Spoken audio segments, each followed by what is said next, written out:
Assalamualaikum warahmatullahi wabarakatuh. Salam, Waalaikumsalam Om warahmatullahi Swastiastu. wabarakatuh. Selamat siang, salam sejahtera, salam bahagia, salam sehat untuk kita semua Bapak Ibu. Pada kesempatan ini izinkan saya menyampaikan materi terkait dengan pendampingan calon guru penggerak yang pada hari ini akan saya coba tampilkan materi sebagai berikut. Mohon izin untuk share screen.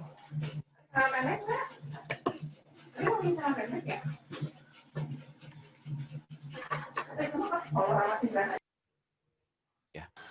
Jadi Bapak Ibu sekalian,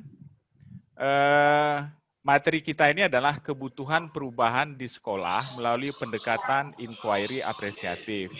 Ini merupakan kelanjutan kegiatan kita sebelumnya, yaitu terkait dengan modul 1.3 yang di sana menyatakan tentang demonstrasi kontekstual, yaitu pembelajaran 5. Nah, tentang bagaimana inquiry apresiatif itu dapat melibatkan komunitas dengan menggunakan prinsip BAGJA, gitu ya Bapak Ibu ya. Nah, pada saat ini kita akan mencoba bagaimana kita akan melakukan pendekatan inquiry apresiatif itu untuk memenuhi kebutuhan perubahan di sekolah. Tujuannya Bapak Ibu, yang pertama dan utama itu adalah Bapak Ibu sebagai calon guru penggerak itu dapat menghubungkan visi dari calon guru penggerak ini dengan pemikiran Ki Hajar Dewantara terhadap kebutuhan perubahan di sekolah melalui pendekatan inquiry apresiatif. Nah, sebelum kita bagaimana melakukan perubahan di sekolah dengan inquiry apresiatif, mungkin Bapak Ibu ada yang sudah membaca terkait dengan apa itu inquiry apresiatif. Kami persilahkan Bapak Ibu yang barangkali sudah membacanya atau barangkali ada pemahaman terkait dengan apa itu inquiry apresiatif. Secara singkat saja Bapak Ibu kalau yang ada. Langsung dihidupkan saja mikrofonnya Bapak Ibu. Ibu Misyar sudah raise hand. Saya persilahkan Bu Misyar. Terima kasih Pak. Saya C7 CGP-nya Bapak. Sepemahaman saya, inquiry apresiatif itu adalah sebuah model pembelajaran yang dilaksanakan yang secara bahagia. Secara bahagia. Yang dibahagiakan ini siapanya, Bu? Bu Misyar, yang kita bahagiakan ini siapanya? Gurunya harus bahagia lebih dahulu supaya bisa dilihat oleh siswanya sehingga siswanya juga bahagia gitu Pak. Terima kasih. Jadi dua-duanya bahagia Bu ya. Dalam hal ini terjadi kita kenal sebagai simbiosis mutualisme. Guru bahagia, murid bahagia. Terima kasih Bu Misyar. Kita lanjutkan Bapak Ibu ya. Nah, kalau menurut definisi dari Kofrieder dan Whitney, itu menyatakan seperti apa yang sudah disampaikan oleh Bu Misyar tadi adalah apresiatif itu berarti menyadari kehebatan orang-orang atau dunia di sekitar kita, kemudian menyatakan kekuatan, kesuksesan, dan potensial di masa lalu atau masa sekarang. Artinya kita harus, kalau ingin membuat orang itu bahagia, membuat orang itu senang, kita harus tahu potensi-potensi mereka. Apa potensi siswa kita dan apa potensi diri kita sendiri. Sedangkan inquiry itu artinya untuk menanyakan, mencari, terbuka dalam melihat potensi dan kemungkinan terbaru. Jadi Bapak Ibu, kalau misalkan kita ingin melihat kepositifan dari diri siswa kita, apa yang dimiliki kekuatan atau potensi dari diri siswa kita, maka kita sebagai guru akan bahagia, siswa pun akan senang. Jadi secara psikososial, kedua-duanya, baik guru maupun siswa itu akan sangat senang. Itu Bapak Ibu ya. Baik, langkah-langkah inquiry apresiatif Bapak Ibu, ada 4 langkah, namanya 4D. Nanti akan kita coba telusuri apa itu 4D. Menurut sumber dari Kofrieder et al. Itu menyatakan begini Bapak Ibu, jadi langkah yang pertama itu adalah discovery. Jadi kita harus mencari, menemukan kekuatan, potensi apa yang ada di satuan pendidikan kita. pada diri kita, pada sekolah kita, pada siswa kita. Seperti disampaikan oleh Bu Misyar tadi, itu bagaimana cara membuat orang bahagia, itu dengan melihat apa kekuatan dan potensi kita. Jangan mencari kekurangannya, jangan mencari defisitnya, tapi mencari aset, ya. Aset best thinking. Jadi kita berpikir apa yang kita miliki. Kemudian kalau sudah kita tahu apa kekuatan, apa positif yang kita punya, maka kita harus punya mimpi, punya cita-cita, punya keinginan. Itu namanya dream, Bapak Ibu ya.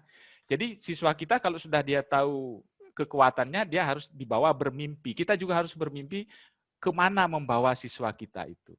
Nah, mimpi ini Bapak Ibu hanya bisa diwujudkan kalau kita itu punya rencana, punya desain, kemana arahnya nanti akan kita bawa peserta didik kita ini. Nah, kalau kita sudah punya rencana, punya desain, karena ada kata-kata bijak menyatakan bahwa gagal merencanakan sama dengan merencanakan kegagalan. Oleh karena itu rencananya harus bagus, tentu dengan mengedepankan sisi-sisi positifnya.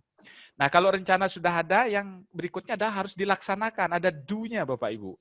Ada penguatan, empowering. Kemudian bagaimana kita melakukan itu sepenuh hati dengan daya yang positif sehingga hal itu adalah menyenangkan. Gitu ya Bapak Ibu ya. Mungkin ada pertanyaan sampai di situ Bapak Ibu terkait dengan ini atau kita lanjutkan dulu? Kita lanjutkan ya Bapak Ibu ya.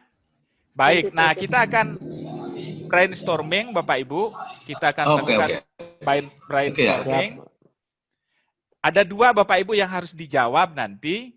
Apakah pemahaman Bapak Ibu tentang ciri-ciri pendekatan inquiry apresiatif terhadap kebutuhan perubahan di sekolah?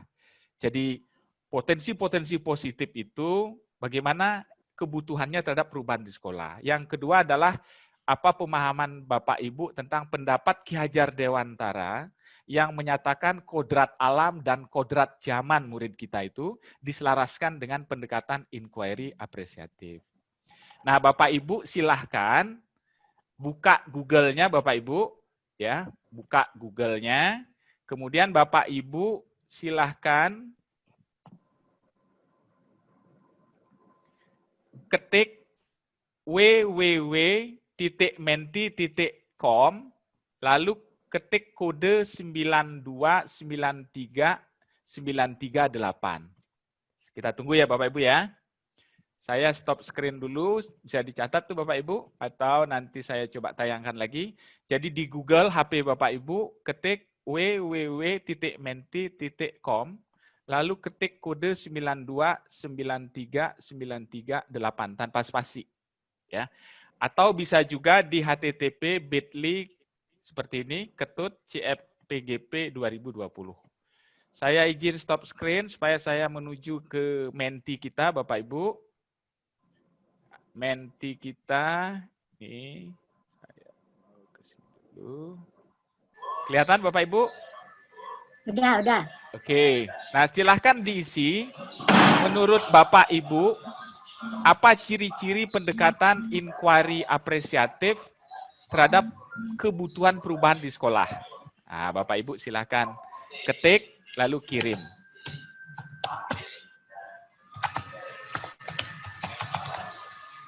Terima kasih. Ada prinsip keterbukaan. Nah, mantap ini. Sudah satu orang yang bisa. Jadi Bapak Ibu, menurut nanti kan kita coba komunikatif, membahagiakan. Ada visi, terus ya. Iya. Sudah Bapak Ibu ya? Baru 3 orang. Wah, terbuka peluang, ada visi, baik.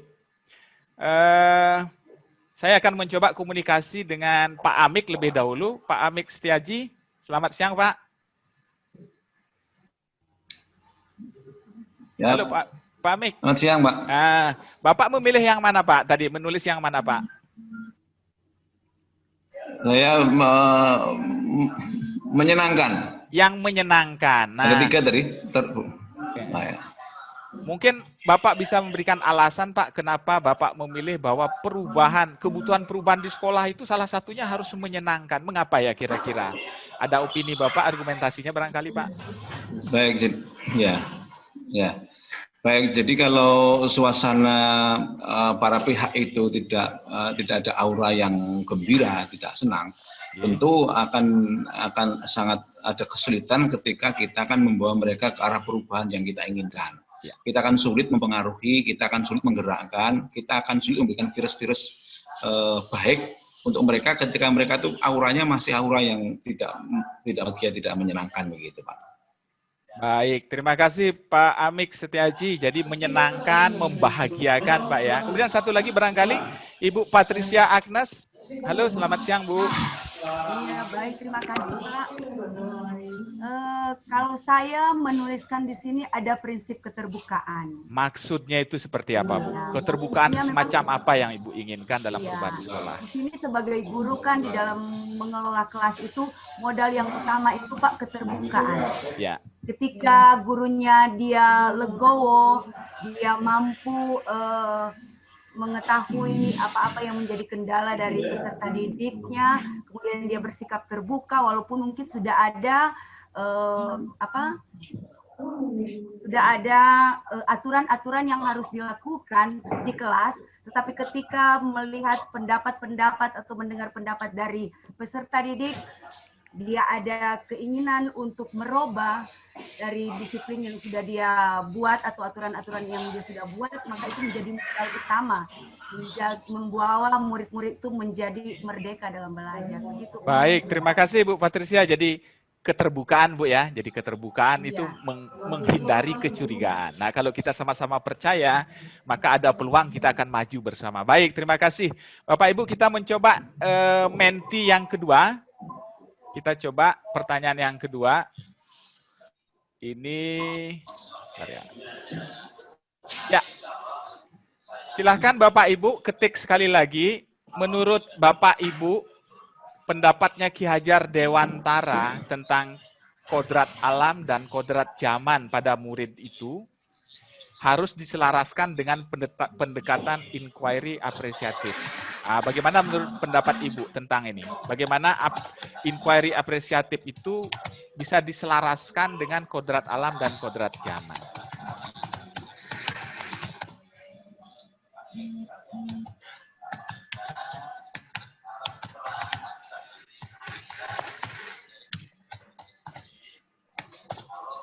Silakan Bapak Ibu diketik saja.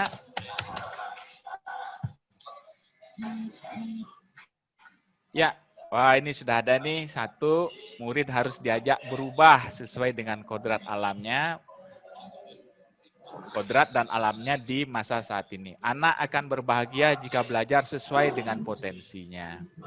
Perubahan dalam pendidikan akan berdampak nyata.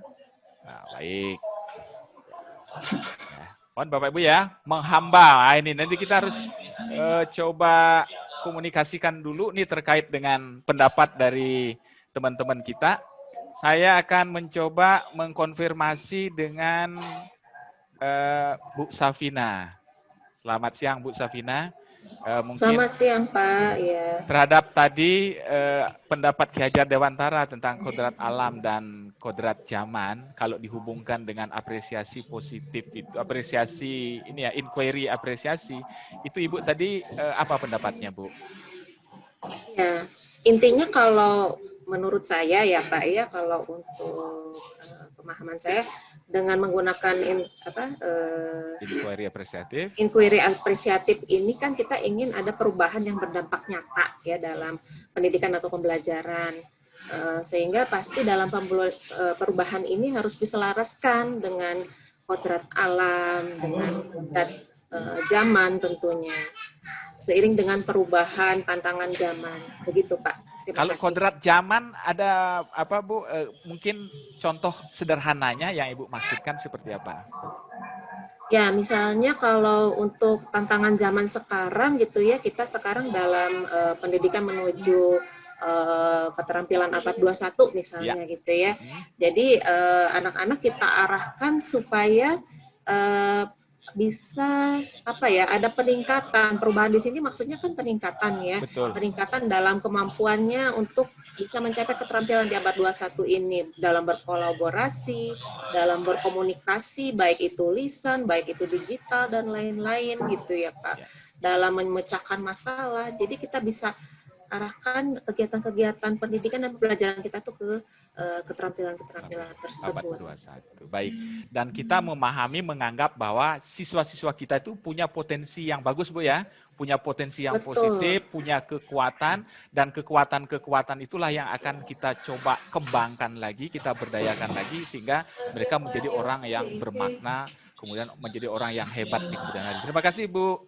Merdeka, betul, Pak. Terima kasih. Kemudian Pak Heru Purnomo, halo Pak. Mungkin Pak. Bapak punya Pak. pendapat juga nih terkait dengan apa yang disampaikan oleh Pak Ki Hajar Dewantara, kodrat dan zamannya diselaraskan dengan apresiasi inquiry nih Pak. Silakan Pak Heru. Ini waktunya sangat terbatas, jadi saya singkat saja ya, Pak. Ya, saya tadi menjawab bahwa pendidikan atau pembelajaran itu akan menyenangkan, membahagiakan bila disesuaikan dengan potensi anaknya. Misalnya anaknya suka seni, ya jangan dididik jadi seorang teknisi gitu ya. Nah, nanti dia komputernya jadi dicoret-coret, jadi gambar-gambar, ukir malah gitu, seperti itu. Itu Pak contohnya, Pak.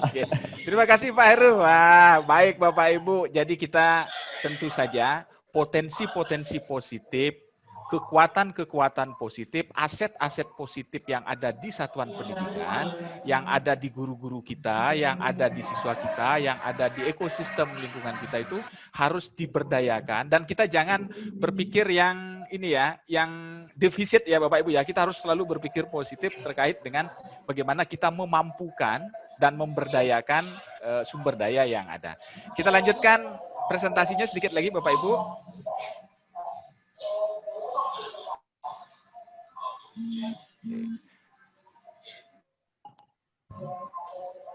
Tadi kita sudah di sini, kita akan mencoba lagi. Sekarang refleksi dari pembelajaran kita, Bapak Ibu, terkait dengan bagaimana kita membuat perubahan di dalam kebutuhan sekolah melalui penerapan pendekatan inquiry apresiatif. Kira-kira menurut Bapak Ibu, bagaimana perasaan Bapak Ibu ketika belajar tentang ini? Saya persilahkan mungkin share ya barangkali ya, bagaimana perasaan Ibu ketika membaca, mendiskusikan, menerima materi tentang apresiasi, inquiry apresiatif ini Bu Misyar. Kami persilahkan Bu. Terima kasih Pak, saya lebih paham bagaimana mengimplementasikan model inquiry apresiatif ini. Kedepannya saya berharap saya bisa menggunakannya untuk di nanti Pak. Baik. Terima kasih Bu Misyar. Mudah-mudahan Bapak Ibu dengan berpikir positif, dengan menggali kekuatan-kekuatan yang ada dan selalu mengatakan bahwa kita itu mampu sebenarnya. Mudah-mudahan perubahan-perubahan yang ada di satuan pendidikan itu menjadi yang lebih bagus. Terakhir Bapak Ibu terkait dengan refleksi, kita coba penguatan Bapak Ibu. Jadi inquiry apresiatif itu adalah tentang mencari, mengakui dan memberi makna apa yang terbaik di masa lalu, serta apa yang sekarang sudah tahu dan sedang berjalan dengan baik, dan itu akan dijadikan sebagai upaya untuk membuat perubahan ke hal-hal yang lebih konstruktif. Oleh karena itu, kebutuhan perubahan di sekolah, Bapak Ibu, hendaknya mampu menerapkan pendekatan inquiry apresiatif yang ada 4 tadi langkahnya. Yang pertama adalah discovery, bagaimana kita menemukan, kemudian bagaimana kita mendapatkan kekuatan-kekuatan dan potensi yang ada di kita. Lalu kita punya mimpi, punya rencana-rencana ke depannya yang lebih bagus lagi. Rencana itu harus didesain sedemikian rupa dan harus diwujudkan. Itu ya Bapak Ibu ya. Nah Bapak Ibu calon guru penggerak, karena kita sudah mempelajari tentang ini, ada tugas untuk Bapak Ibu. Tugasnya adalah di LMS kita itu, Bapak Ibu akan mengunggah tugas individu, tugas 7 dan tugas 8 ya Bapak Ibu ya. Nah, mungkin batas waktunya itu besok pukul 23:59. Artinya Bapak Ibu masih punya waktu untuk mengerjakan tugas ini. Dan mungkin ada pertanyaan Bapak Ibu terkait dengan apa yang sudah kami sampaikan? Cukup Pak kayaknya. Baik. Baik Bapak Ibu, saya selaku fasilitator mengucapkan terima kasih kepada Pak Heru Purnomo, Bu Patricia Sumarau, Bu Misyar, Pak Amik, dan tadi keluar dia terlempar. Oh, nggih. Mudah-mudahan apa yang kita diskusikan hari ini dapat bermanfaat untuk kemajuan dan perubahan di satuan pendidikan kita masing-masing. Cukup sekian, terima kasih. Wassalamualaikum warahmatullahi wabarakatuh.